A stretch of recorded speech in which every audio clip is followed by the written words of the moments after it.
오늘은 우리가 이제 기본적인 암호 알고리즘은 봤었죠. 기본적인 암호 알고리즘들은 뭐 대칭 암호 알고리즘, 뭐 비대칭 암호 알고리즘, 해시, 뭐 전자서명 이런 것들 봤는데 오늘은 조금 특수한 알고리즘은 알고리즘이고 그리고 그러니까 알고리즘 형태대로 우리가 사용을 하는 건데 알고리즘 형태로 사용하는 건데 조금 그 요구사항이나 기능이 조금 다른 거. 기존 거하고는 조금 특별한 것들을 좀 모아서 소개를 좀 드리려고 합니다. 그래서 특수 암호화 기법을 좀 설명드리고 다음번에는 특수한 암호 프로토콜들을 조금 설명을 하려고 그래요. 근데 여기 안에 들어가는 그 수학적인 기술적인 내용보다는 어떤 것들이 있고 이런 것들이 어디서 쓰이냐, 어디서 활용될 수 있냐라는 관점에서 조금 설명을 드릴게요. 그래서 크게 5가지를 살펴보려고 합니다. 5가지를. 처음에가 사인크립션이라고 하는 겁니다. 사인크립션. 그래서 사인크립션은 뭐 특별한 것은 아니고 전자서명과 암호화를 한 번에 하려고 하는 거예요. 한 번에. 우리가 보통 메시지의 비밀성이 필요하고 그리고 메시지에 대한 인증도 필요하다. 이건 내가 했다라는 것도 필요하고 그거를 내가 줄 때 받는 사람만 볼 수 있게끔 하고 싶다. 그러면 이런 식으로 할 수 있어요. 여기에 있는 이런 식으로 메시지를 서명하고 그 다음에 그 메시지를 암호화한 다음에 이것을 복호할 수 있는 키를 B한테 주는 거예요. 그러니까 앨리스가 밥한테 메시지를 비밀스럽게 주는 동시에 내가 이거를 주는 거다 또는 내가 한 거다라는 것을 해주고 싶으면 우리가 전자서명이라는 기술이 있고 또 암호화하는 기술이 있으니까 이 두 개를 한 번씩 같이 쓰는 거죠. 그래서 이렇게 쓰는 방식이 기본인데 이렇게 하는 것보다 그냥 하나의 펑션으로 메시지하고 상대방의 공개키, 내 개인키를 주면 어떤 값을 만들어요. 그럼 그 값을 상대방한테 주면 그 사람만이 풀어볼 수 있고 그 사람만이 앨리스가 했는지 확인할 수 있는 그런 방법이 사인크립션이라고 합니다. 그러니까 전자서명과 비밀성을 보장하기 위한 암호화를 한 번에 하는 거죠. 한 번에. 그래서 이것의 요구사항은 앨리스가 밥에게 사인크립션 했다. 그러면 요구사항은 밥만 풀어볼 수 있어야 되겠고 밥은 앨리스의 서명을 확인할 수 있어야 되겠고 이것의 비용은 이렇게 하는 것보다는 싸야 되죠. 이렇게 하는 것보다 싸지 않으면 굳이 사인크립션이라는 걸 만들 이유가 없겠죠. 그래서 좀 더 저렴하게 하기 위해서 하는 거다. 그런데 이 사인크립션의 근본적인 문제점은 뭐냐면 보통 이렇게 되면 보통 서명이라는 것은 누구든지 공개키만 있으면 확인할 수 있는 거예요. 누구나 다 공개키만 있으면 확인할 수 있는 건데 이 사인크립션을 하게 되면 누구나 확인을 못해요. 누구나 확인을 못하고 그 수신자만 확인할 수 있게 되는 단점은 있습니다. 그게 단점일 수도 있고 또 필요한 상황일 수도 있죠. 그래서 그렇게 하는데 또 다른 문제점, 여기 문제점이 있는데 물론 이거는 좀 극복할 수도 있는 거지만 이렇게 RS의 형태로 공개키로 상대방의 내 개인키로 암호화를 하고 상대방의 공개키로 암호화를 한다. 이렇게 되면 이제 그쪽 가서 개인키로 풀고 그쪽에 공개키로 풀면 또 메시지까지 얻을 수가 있겠죠. 그래서 이렇게 하게 되면 사인크립션 하는 형태가 될 수는 있는데 이렇게 될 경우에는 이런 식이 아니라 이렇게 될 경우에는 메시지가 되게 작은 것만 되는 거죠. 그러니까 이 경우는 메시지 자체를 서명하고 있으니까 작은 메시지만 가능한 거예요. 물론 사인 크립션들 중에 이렇게 하는 거 말고도 이제 큰 메시지들을 사인 크립션 할 수 있도록 해주기는 하는데 어쨌든 이런 함수가 있다라는 겁니다. 그래서 사인 크립션이라는 게 있다. 그거를 이해해 주시고요. 그러니까 우리가 여러 함수들을 늘 같이 써야 되는 경우가 많다. 그러면 그런 것들을 독립적으로 하지 않고 한 번에 할 수 없을까? 그런 고민들을 한 겁니다. 그래서 그거고요. 처음에 보시면 5개를 설명드린다고 했는데 이 비밀 공유 기법을 제외한 이 3가지는 이 지금 이제 설명드릴 데이터 아웃소싱과 조금 관련이 있습니다. 그래서 그 3가지를 설명하기 전에 데이터 아웃소싱에 대해서 조금 설명을 드리고자 합니다. 지금은 클라우드라는 게 보편화되고 있죠. 그렇죠? 그래서 클라우드가 뭐 여러 가지 특성을 갖고 있는데 그 중에 우리가 예전부터 많이 사용하고 있는 어떤 클라우드의 개념은 내 데이터를 저장해 놓는 거예요. 그렇죠? 스토리지적인 관점에서의 클라우드를 많이 보죠. 물론 클라우드가 거기에만 있는 건 아니고 컴퓨터 리소스를 우리가 활용할 수도 있고 여러 가지 다른 형태의 클라우드 많은데 지금 이 데이터 아웃소싱이라는 관점에서는 내가 갖고 있는 내 데이터를 로컬에다 유지하지 않고 클라우드에다 유지하겠다. 외부에다 유지하겠다는 거예요. 데이터 아웃소싱.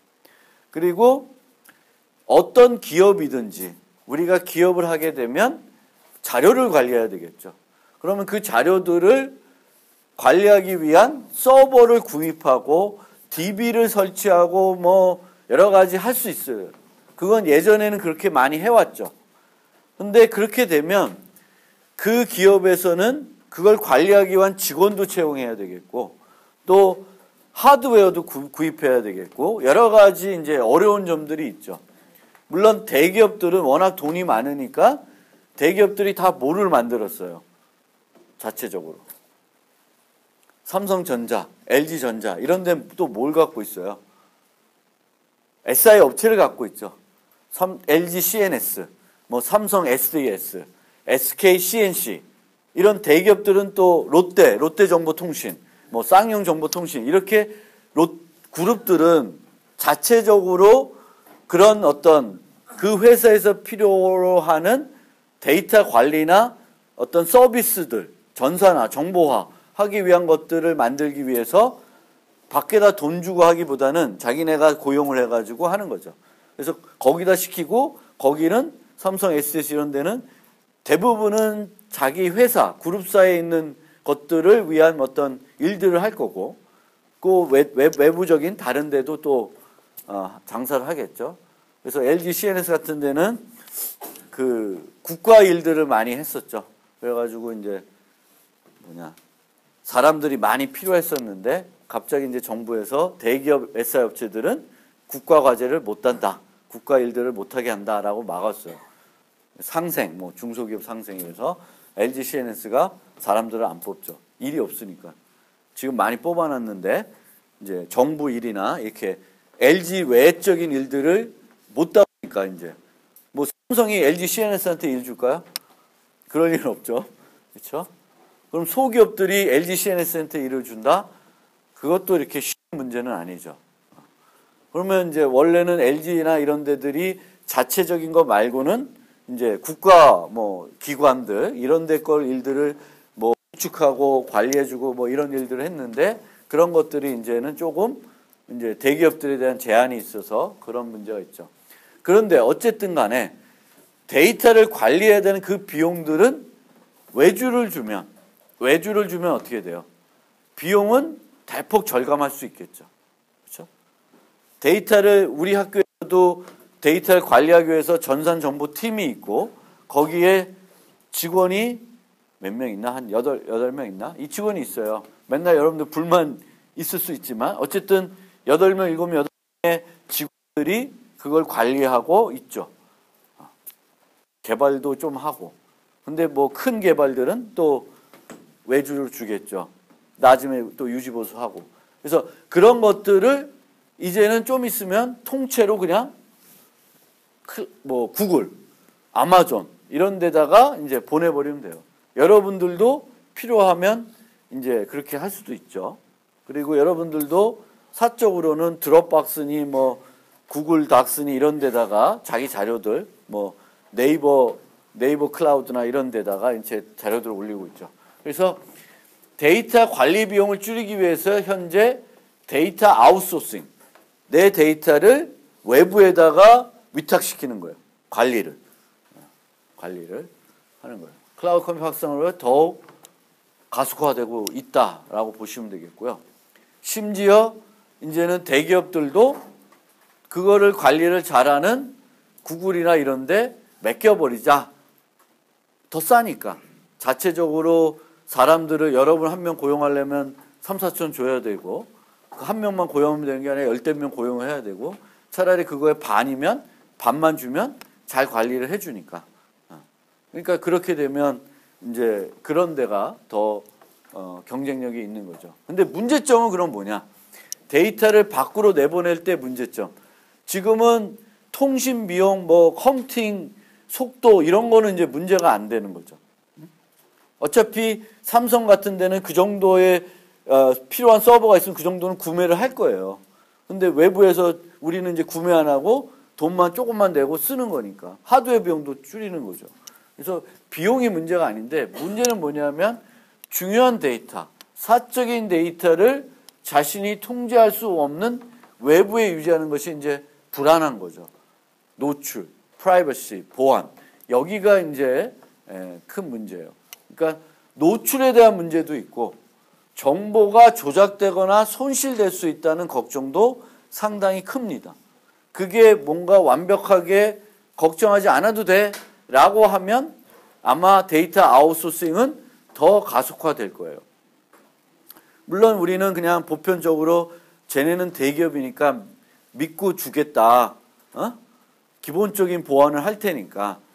그러니까 이런 것들의 대부분의 문제는 외부에서 뭐 구글을 해킹해가지고 내 데이터를 빼간다 라는 거는 그렇게 크게 많이 걱정은 안 해요.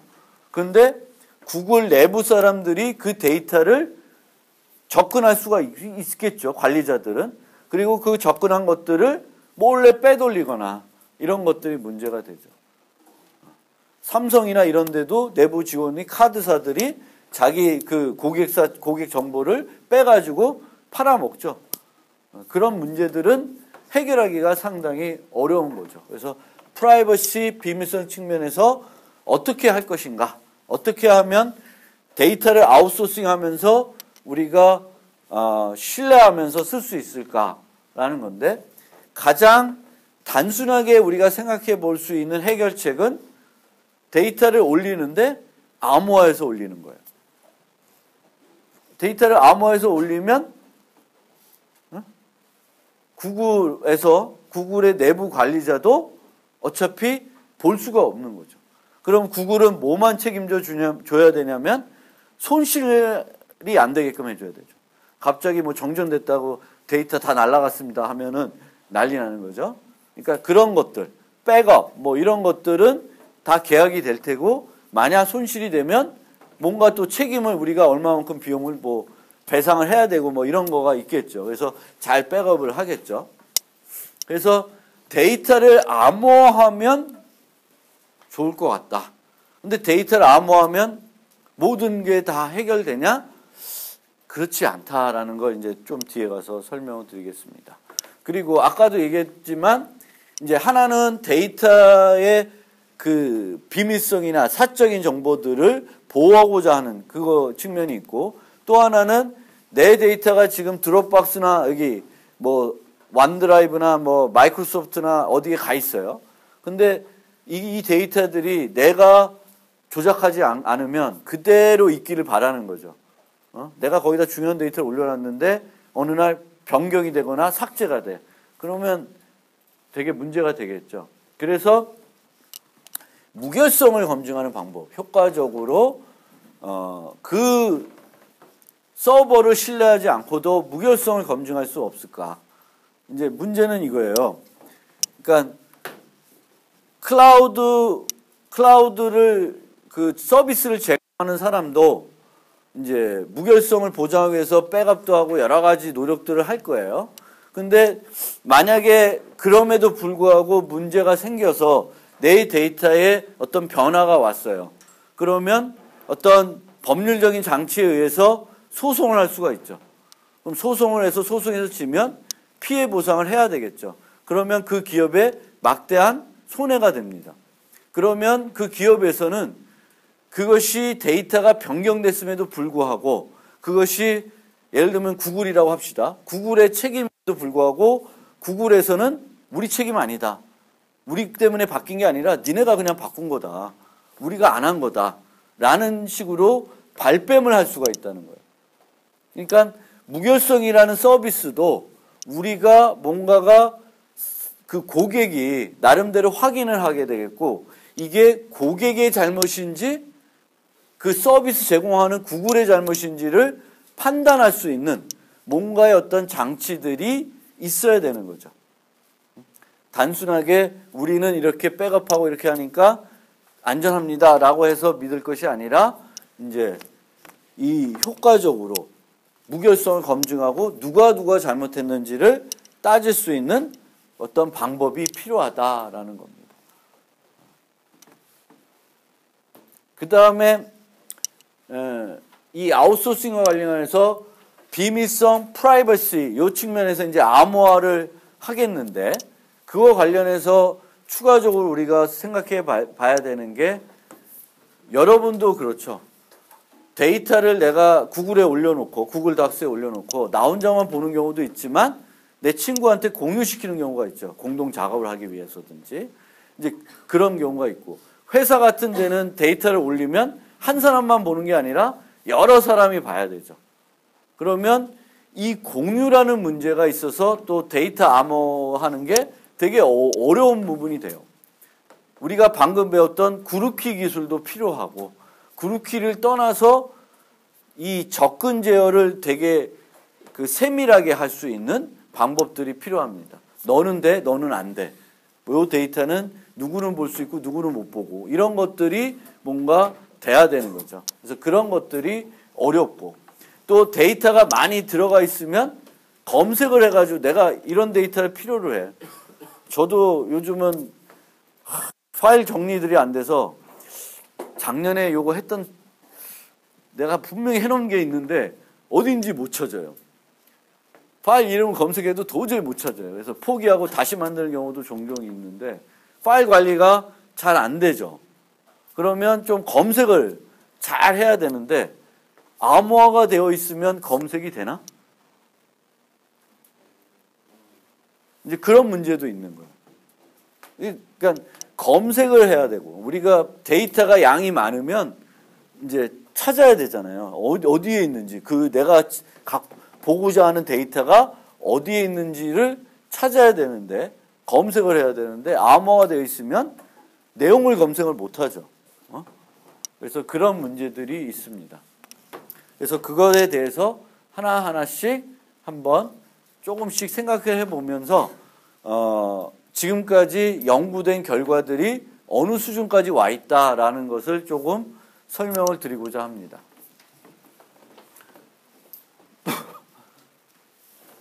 우선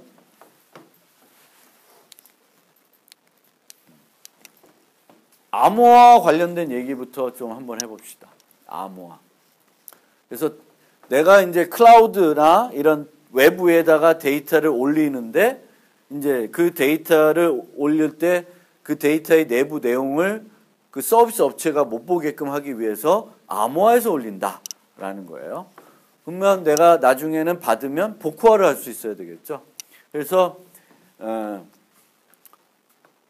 무식하게 우리가 한번 해결책을 보면 저장 서버, 그 구글이라고 합시다. 구글은 각 암호화 데이터의 복구화 키를 구글이 갖고 있다라고 합시다. 그럼 우리가 신청을 하면 걔가 암호화해서 저장해 놓고 달라 그러면 걔가 풀어서 주는 그런 방식을 생각할 수 있어요.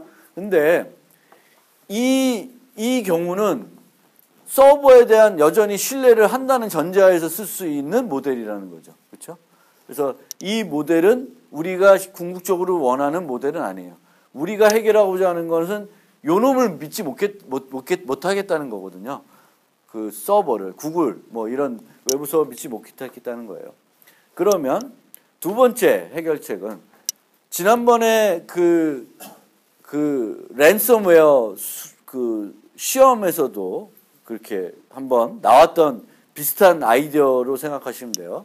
그래서 사용자는 자신의 공개키를 등록해 놓고 저장 서버는 각 파일을 랜덤한 대칭키로 암호하고 해당 키를 사용자의 공개키로 암호합니다.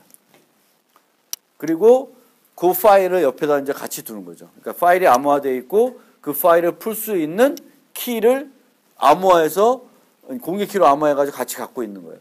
그러면 얘를 뽕 주면 고객은 어떻게 하면 돼? 요 키를 자기 개인 키로 풀어서 대칭 키를 얻어내고 대칭 키로 파일을 풀면 파일을 풀 수가 있겠죠. 그렇죠? 그래서 그런 방식을 우리가 생각해 볼 수도 있다. 그래서 요것도 여전히 서버의 신뢰 문제는 해결을 못 하고 있습니다. 근데 이 키 관리라는 측면에서는 얘가 조금 더 좋은 방법이 될 수 있죠. 그러니까 키를 내가 관리한다 그러면 그것도 번거로울 수가 있어요. 그렇죠? 내가 파일마다 다 다른 키를 관리하는데 그거를 내가 내 시스템에서 관리해야 된다. 그거는 클라우드 쓰는 이유가 좀 그렇죠. 왜냐하면 내가 이 컴퓨터 썼다가 또 다른 컴퓨터 쓸 수도 있고 여기 썼다 저기다 쓸 수도 있고 또 이런 공유 문제는 어떻게 해야 될까? 아까 얘기한 것처럼 나만 접근하는 것가 아니라 다른 친구도 접근해야 된다. 그러면 이 방법은 또 안 되죠. 내 공개 키로 암호화된 키를 주면 안 되니까. 그러면 그 키를 그 사람 말고도 다른 사람 다 만들어 놔야 되는 거죠.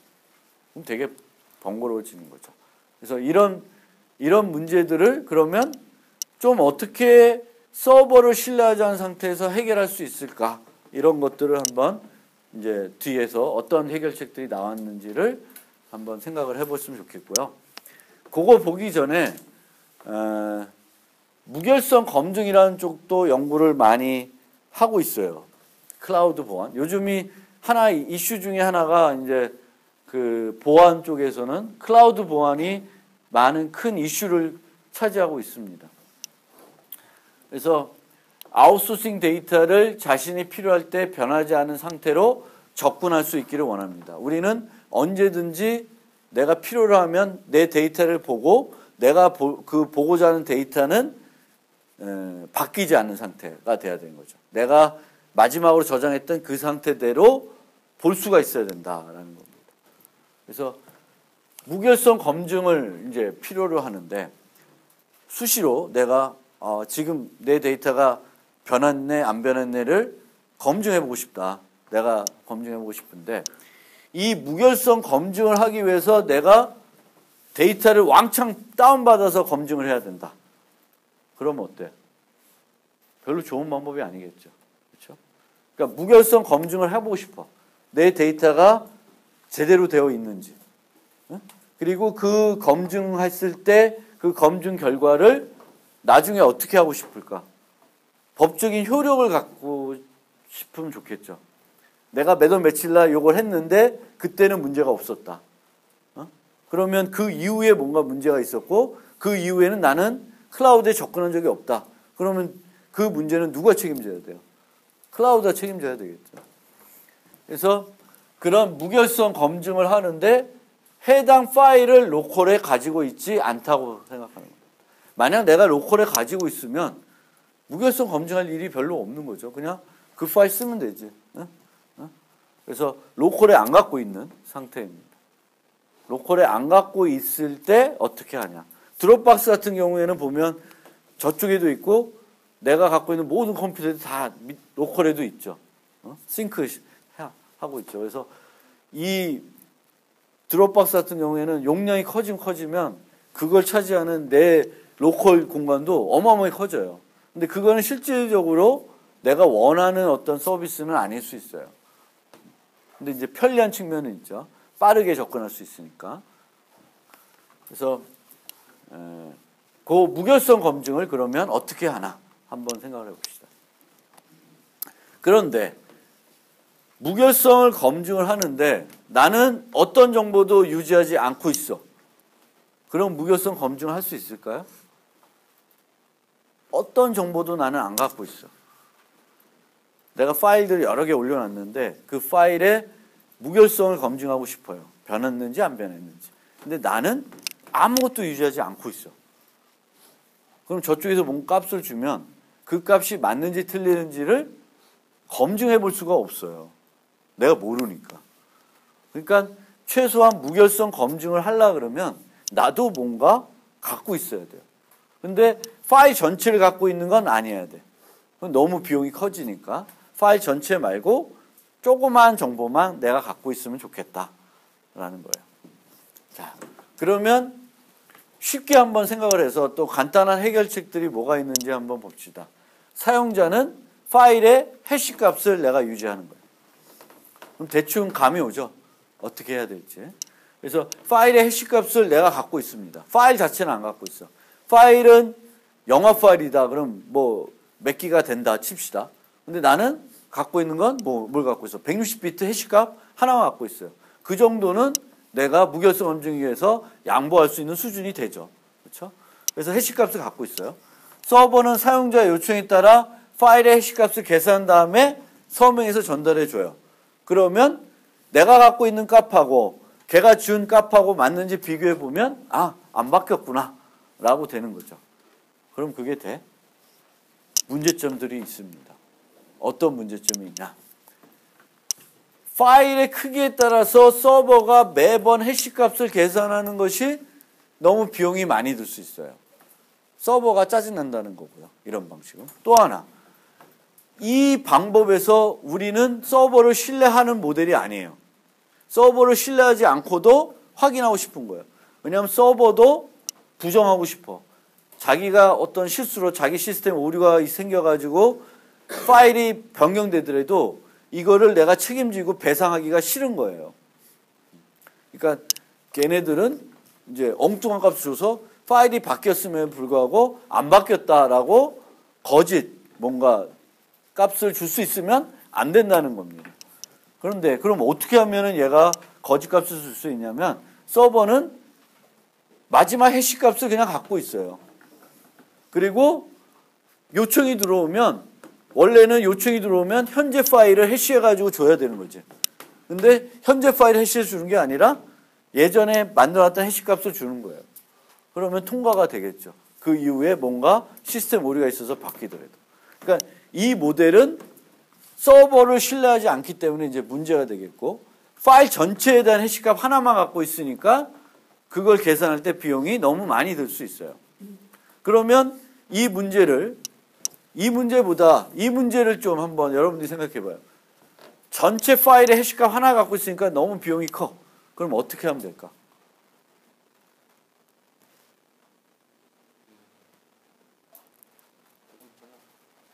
잘라. 그렇죠? 파일을 쪼개가지고 각 어떤 블럭 단위로 거기에 대한 해시 값을 갖고 있을 수가 있어요. 근데 너무 작게 조금 쪼개면 안 되지. 그러면 그 해시 값이 파일 전체를 갖고 있는 것보다 더 커질 수가 있어요. 그러니까 160보다 훨씬 큰 크기지만 너무 큰 크기가 아니고 적당한 크기로 파일들을 쪼갠 다음에 각 영역별 해시 값을 내가 갖고 있는 거예요. 그런 다음에 요청을 해. 요청을 하는데 요청할 때 다 달라야 될까? 모든 블록의 해시 값을 달라야 될까? 안 달래도 돼요. 일정한 비율만 달래면 돼요. 그래도 일정한 비율이 맞으면 전체가 맞겠구나라고 우리가 그 계산해낼 수가 있습니다. 그러니까 확률적으로 계산하면 블럭이 몇 개고 내가 몇 개 요청하면 그게 다 맞으면 전체가 안 변했을 확률이 얼마다라는 거를 계산해낼 수가 있어요. 그러면 블럭의 크기, 개수 이런 거 따지면 내가 대략 몇 개를 랜덤하게 매번 똑같은 거 요구하는 게 아니라 랜덤하게 요구를 하면 이제 문제가 대략적으로 이런 문제는 해결할 수 있어요. 근데 그 경우도 이 문제는 해결이 안 되는 거지. 서버는 늘 다 저장해 놓고 하도 하는 거예요. 근데 서버도 그렇게 저장하는 게 이제 번거로울 수도 있죠. 그게 이제 두 번째예요. 전체 파일을 정해진 블록으로 나누어 관리하고요. 사용자는 랜덤 블럭의 해시 값을 요청합니다. 사용자는 블럭 개수만큼의 해시 값을 유지해야 됩니다. 그런데 이때 이 유지해야 되는 해시 값의 개수가 크기들이 다 합쳤을 때 크기가 파일보다 대단히 작아야지만 어떤 내가 쓸만한 그런 어떤 서비스가 되는 거예요. 서버도 각 블럭의 해시 값을 유지하여 속일 수 있어요. 서버는 이렇게 하는 게 이득일까? 라는 측면이에요. 서버는 스토리지를 많이 쓰면 쓸수록 자기네는 돈이에요. 무슨 얘기인지 알겠어요? 데이터 아웃소싱 할 때 스토리지를 우리가 더 주면 줄수록 더 많은 스토리지를 확보해야 고객들한테 서비스할 수 있어요. 근데 하나의 파일을 서비스해 줄 때 내부적으로 내가 이만큼의 해시 값들을 별도 저장해 놔야 되고 그것들은 파일 크기에 포함시킬 수 있고 정책적으로 다른데 그렇더라 하더라도 그런 것들 때문에 용량들이 이제 많이 요구되면 서버 입장에서는 별로 이득될 게 별로 없는 거죠. 그래서 그런 측면에서 고민이 필요한 겁니다. 그래서 이런 것들을 고민해 가지고 나름대로 이렇게 해결책들을 제시하고 있는데 제가 봤을 때는 아직까지 그렇게 깔끔한 해결책은 없는 것 같긴 해요. 그래서 많은 연구가 이제 최근에 많이 되고 있습니다. 저도 조금 나름대로 한번 해보려고 했는데 별로 소득은 없었고요. 그래서 쉬운 문제는 아닌데 어떤 문제인지 알겠죠. 무결성을 검증하고 싶다. 아웃소싱 데이터의 무결성을 검증하는데 서버를 신뢰하지 않고 검증하고 싶고 서버는 어떤 애들이냐. 자기의 스토리지를 최소화하고 싶고 스토리지를 최소화하고 싶고 어떤 문제가 발생됐을 때 그 문제에 대해서 책임지기가 싫고 그리고 데이터는 보고 싶고 뭐 이런 애들이라고 생각하시면 돼요. 그래서 무결성 검증과 관련된 얘기고요. 이제 데이터 아웃소싱과 관련해 가지고 몇 가지 이제 기법들을 조금 보려고 하는데 첫 번째가 프록시 재암호화라는 기술이 있어요. 이게 꼭 데이터 아웃소싱에서만 활용될 건 아니지만 데이터 아웃소싱에서도 하나의 어떤 솔루션으로 생각해 볼 수 있는 요소가 됩니다. 그래서 이제 설명을 드리는데 프록시 재암호화는 약간은 알고리즘이라기보다는 뭔가 프로토콜적인 냄새도 있어요. 그래서 뭐냐 하면 이 재암호화는 한 사용자의 개인키로 복구할 수 있는 암호화된 데이터를 프록시가 다른 사용자의 개인키로 복구할 수 있도록 변환해 주는 거예요. 그러면 아까 우리가 처음 생각했던 그 무식한 방법에서 어떤 방법이 있었냐면 사용자의 공개 키로 그 파일을 암호한 대칭 키를 암호해서 유지한다는 거예요. 그럼 그거는 A만 풀 수 있는 거죠, 우선은. 근데 이거를 B도 풀 수 있게 하고 싶어. 그럼 어떻게 하냐면은 A가 재암호화 키를 발급해줘요. 그러면 서버는 그걸로 가지고 이 암호화된 지금 현재 K, 요 K는 데이터를 암호한 키예요. 요게 앨리스의 공개 키로 암호화되어 있어요. 그러면 이거는 누구만 풀 수 있어요? 앨리스만 풀 수 있죠. 근데 이거를 변환시켜서 이렇게 만들어준다는 거예요. 밥이 풀 수 있게끔. 그리고 요걸 하려면 재암호화 키가 필요해요. 재암호화 키가. 그런데 이 재암호화 키는 얘가 발급해 주는 거예요. A가 B 너는 해? 하고 발급해 주는 거예요. 그러면 프록시 재암호화를 했죠. 그럼 프록시라는 애는 그 재암호화 키가 있으면 요걸로 변환시켜 줄 수 있어요. 변환시켜 줄 수 있지만 그 프록시 자체는 뭘 못 얻을까? K는 못 얻는 거예요. 그러니까 얘는 변환만 시켜주지 얘가 할 수 있는 일은 변환만 시켜. 그러니까 서버는 변환만 시켜주지 자기가 볼 수 있게끔 그 키를 얻어낼 수는 없어요. 만약에 이렇게 됐다. KBS로 암호화된 걸 얘가 KBS를 풀어서 KS 다시 암호화해줘요. 이거는 제 암호화가 아니라는 거예요. 이거는 우리 여기서 얘기하는 프록시 제 암호화가 아니다. 이거는 얘가 뭘 봐요? 메시지 보는 거죠. 자기가 풀고 보고 다른 사람 걸로 암호화해 주는 거죠. 그게 아니라는 거예요. 프록시 암호화는 지금 거꾸로 돼 있는데 플러스 KB로 암호화된 거를 얘가 이런 리인크립션 키를 주면 얘는 함수를 적용하면 이렇게 변해요. 이렇게 변환을 시킬 수 있는데 얘는 없어. 그러니까 내가 변환시켜줘도 돼. 근데 내가 변환시켜주는 게 귀찮은 거예요. 번거로운 거고. 그래서 제3의 서버 보고 대신 바꿔줘라 라고 하는 겁니다.